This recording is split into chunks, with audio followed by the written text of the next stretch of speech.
Mansa Musa, the man who broke the world's economy.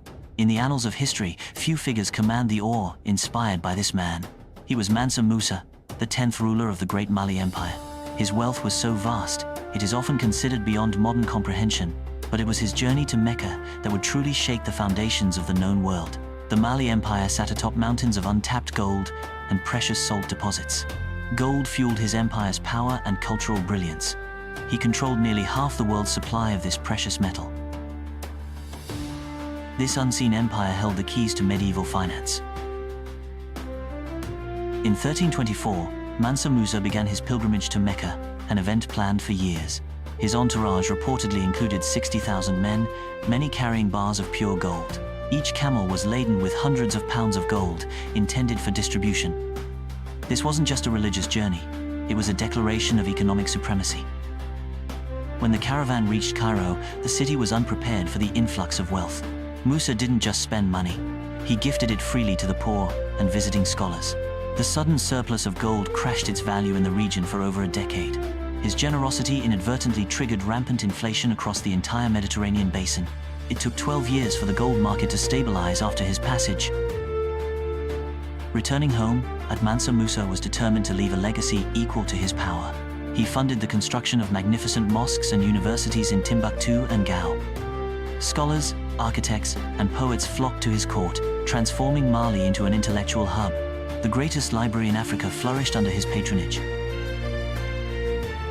European cartographers had only vague ideas of West Africa before Musa's journey.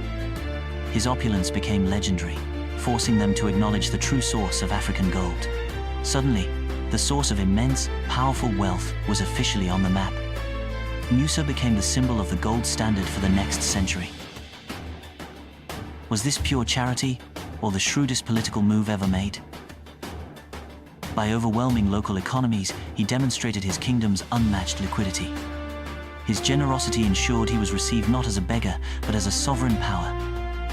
He left behind an unforgettable image of limitless African abundance.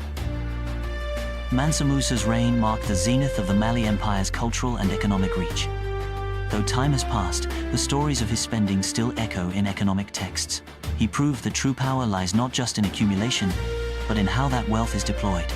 The man who broke the world's economy by simply going on a pilgrimage. Let us revisit the immense preparations for this unprecedented journey.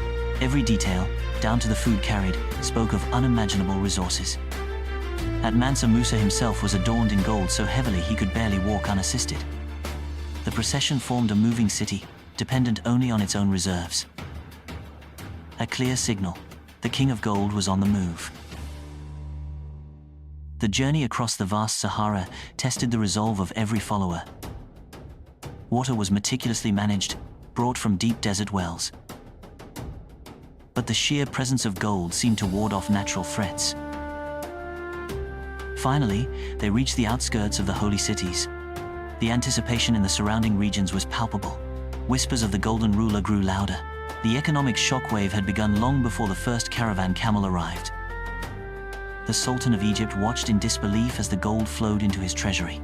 Musa bought entire caravans of goods, paying in pure gold pieces. It was reported that he gave away so much gold that Cairo's economy never fully recovered its former stability.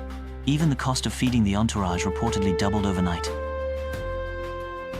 Local moneylenders found their reserves suddenly devalued against the sudden glut of high-purity metal. The legacy of the Hajj. Economic reality forcibly adjusted to match the emperor's passage.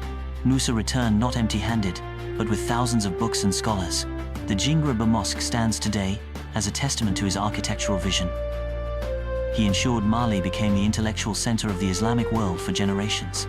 This cultural blossoming directly resulted from the resources displayed on his journey.